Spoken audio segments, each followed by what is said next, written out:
Bunaqa narxlarda bor ticho'lar ko'rmagansiz. Ticho'lar qabristoniga kelgan.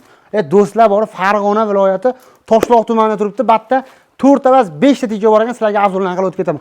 Qarang, mana shu mashinamiz uchovlarda 97-98-yil deyapti, 1 yosh farqi bor deyapti. Buni ko'ryapsizlar, mana shu oq mashinamiz orqasida propani bor ekan, salonlarda chexol bo'ligi bor ekan. Buni narxi $2100 deyapti. Bunisini ham narxi eng qiziqarligi 1800-1700 ga shuni berib yuboraman. Shuni qizilda deyaptilar. Qarang, mashinalar deyaptilar, oldilari butun, oldilarini ko'ryapsizlar. Buni narxi 1900 1800 ga siz obunachilariga beraman deyaptilar. Bularning ham yillari 98-97 deyaptilar. Bunisi bor, 2001-yilda ishlab chiqarilgan, rangi ham boshqacha. Buni narxi 1900 ga beraman deyapti.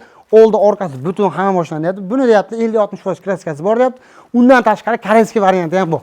Koreyskiy variantni ko'rasiz, soqi bor ekan. Eng qizig'i mana maytini ham ochib ko'rsatib bering. Mashinani ko'ryapsizlar, holat chirigan joyi yo'q. Oladilar, minadilar deyapti. Koreyskiy variantini ko'ryapsizlar. Buni narxini 1900 ga berib yuboraman deyapti. Narxlari haqiqatan realniy arzon. Pastda telefon nomeri qoldiraman. Kerakli ma'lumotlar uchun aloqa qilsa, eng qiziqarli faqat naqd pulga beraman deyaptilar. Variantga beraman deyapti. Endi bir $200 yetmay qolsa, mayli deyapti, yo'l-yo'lini qilib beraman deyapti. Qolganini deyapti, naqd pulga beraman deyapti. Pastda telefon nomeri qoldiraman. Kerakli ma'lumotlar uchun aloqa qilsa, xuddi shunaqa ticho olaman degan do'stlarga tashlab beringlar. Obuna bo'lishingizni chiqasin. Obuna bo'lsanglar, bundan nazar videolar qo'yib boramiz. Sog' bo'linglar, omon bo'linglar. Bizdan uzoqlashinglar.